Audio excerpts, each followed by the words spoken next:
पेश है उत्तर प्रदेश की 10 बड़ी खबरें।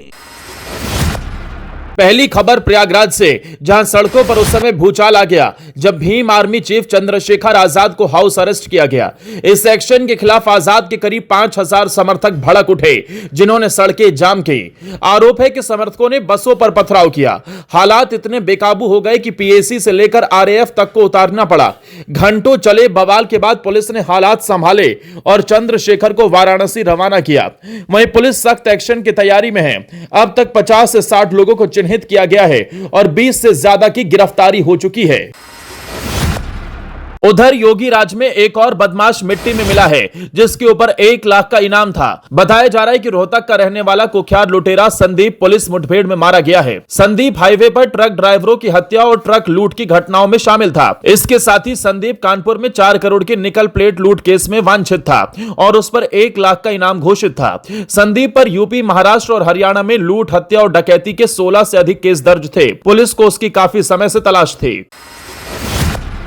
राजधानी लखनऊ से एक बड़ी खबर सामने आई, जहां लखनऊ के चौक थाना क्षेत्र के अशरफाबाद में एक ही परिवार के 3 लोगों ने अपनी जान दे दी। मृतकों में व्यापारी, उनकी पत्नी और बेटी शामिल है। पुलिस के मुताबिक तीनों ने जहर खाकर जान दी और घटनास्थल से जहर की शीशी भी मिली है। शुरुआती जांच में आर्थिक तंगी को कारण माना जा रहा है, क्योंकि शोभित कर्ज से परेशान थे।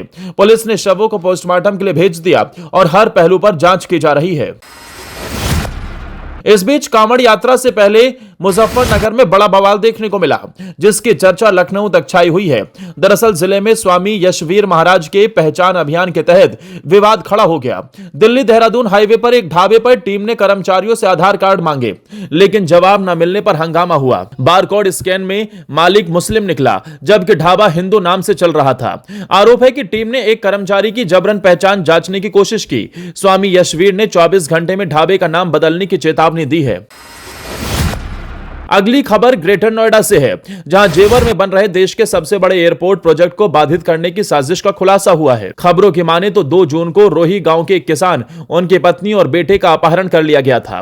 पुलिस और स्वाट टीम ने उन्हें सकुशल बरामद कर लिया और 5 आरोपियों को गिरफ्तार किया। इस साजिश का मास्टरमाइंड एक निजी उड्डयन कंपनी का पायलट पुत्तन सिंह निकला।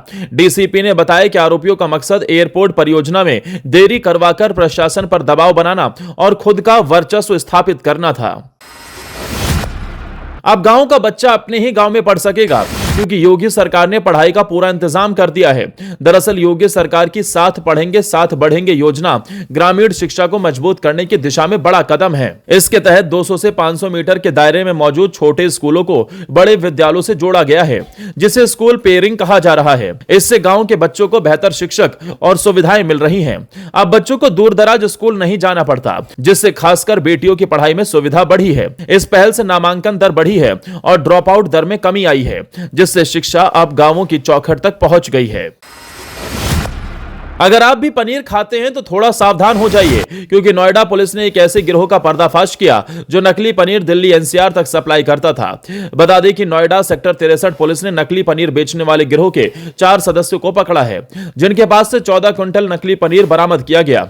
यह पनीर अलीगढ़ के सहजपुरा गांव की एक फैक्ट्री में तैयार होता था और दिल्ली एनसीआर में सप्लाई किया जाता था। पुलिस अब फैक्ट्री और पूरे नेटवर्क की जांच कर रही है। यह पनीर स्वास्थ्य के लिए बेहद खतरनाक बताया जा रहा है। अगली खबर प्रयागराज से है, जहां आतंकी मॉड्यूल से जुड़ा बड़ा खुलासा हुआ। आरोप है कि दलित नाबालिग लड़कियों को बहला फुसलाकर धर्म परिवर्तन कराया जा रहा था और फिर उन्हें आतंकी बनाने की साजिश रची जा रही थी। एक नाबालिग लड़की को अगवा कर केरल ले जाया गया, जहां उसका ब्रेन वॉश किया गया। इस मामले में अब तक 2 आरोपियों को गिरफ्तार किया गया है। एटीएस और लोकल पुलिस की संयुक्त कार्रवाई में यह खुलासा हुआ। जांच एजेंसियां अब इस नेटवर्क की गहराई से जांच कर रही हैं, जिसमें और गिरफ्तारियां संभव हैं। इटावा में कथा कांड के मुद्दे पर अखिलेश ने एक ऐसा बयान दिया जिसने सियासी हलचल तेज कर दी। दरअसल लखनऊ में प्रेस कॉन्फ्रेंस के दौरान अखिलेश ने बागेश्वर धाम के पंडित धीरेन्द्र कृष्ण शास्त्री पर कथा वाचन के लिए मोटी रकम और अंडर टेबल पैसे लेने का आरोप लगाया। उन्होंने कहा कि धीरेन्द्र शास्त्री कथा के लिए 50 लाख रुपए तक लेते हैं। अखिलेश के इस बयान से धार्मिक और राजनीतिक दोनों क्षेत्रों में विवाद खड़ा हो गया और बीजेपी ने पलटवार की तैयारी शुरू कर दी। इस बीच कुशीनगर जिले से खौफनाक वारदात सामने आई। यहां पडरौना के सुकरौली इलाके में 6 जून को एक युवक की लाश मझना नाले के पास मिली थी।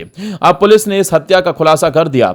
जांच में पता चला कि मृतक मध्य प्रदेश के जबलपुर का रहने वाला इंद्र कुमार तिवारी था। पुलिस ने इस मामले में एक महिला समेत 3 लोगों को गिरफ्तार किया। हत्या की वजह युवक से फर्जी शादी करके उसकी संपत्ति हड़पने की साजिश थी। पुलिस ने बताया कि आरोपी महिला ने शादी के बाद युवक को धोखे से जहर देकर मार डाला और शव को कुशीनगर में फेंक दिया।